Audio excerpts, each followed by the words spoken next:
Why do you need a degree to shovel shit? That is the question for the day. When I worked in hospitals, we had a woman in charge of the hospital called a matron. We had SRNs and we had SENs. SRNs needed a couple of O-levels.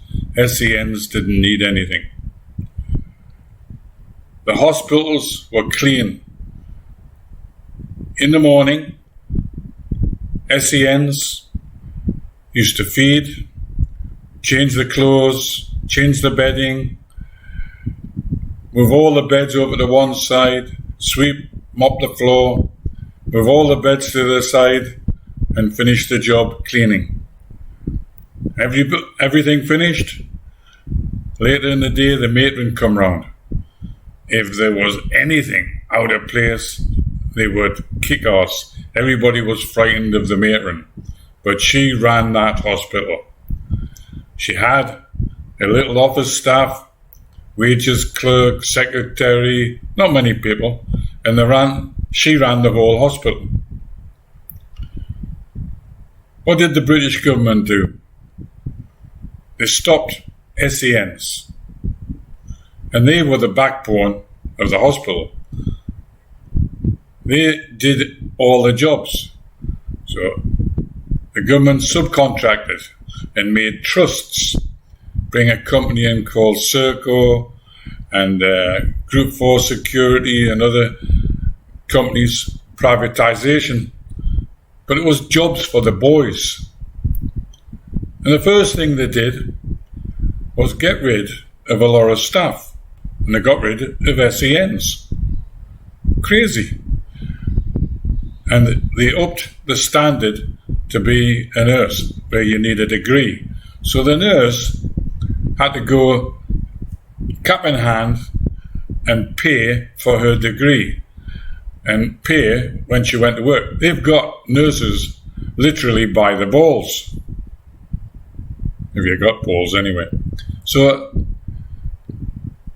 the nurses are committed to working, but the likes of Serco rather employ nurses from abroad and doctors from abroad because they're cheaper.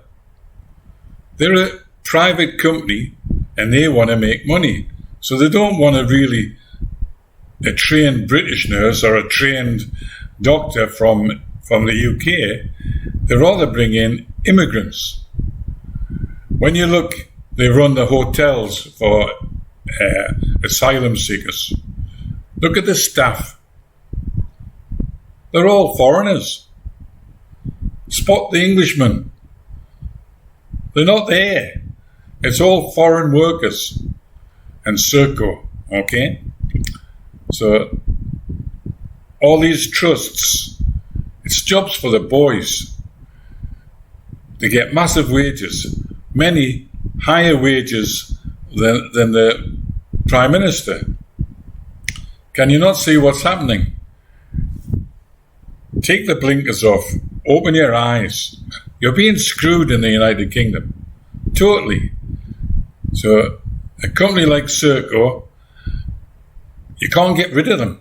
Even if you vote Conservatives out or Labour out, you can't get rid of these private companies because they've got contracts. And their job as a private company is to make money. Now, I would like to ask the question, who own Serco? Now, you'll find that the sirs or madams of the class system were getting very much like the type of government that allowed the Irish famine. They didn't give a fuck about the Irish people starving to death. And one of the reasons they give was, if we give handouts to the Irish, we'll have to give handouts to the English as well, because the potato famine also had a hard effect in the United Kingdom, in England, Scotland and Wales. And the government didn't want to help the Irish. And that is the type of government we've got at the moment. We need to fight back and get rid of all these private companies and go back to the system that used to work.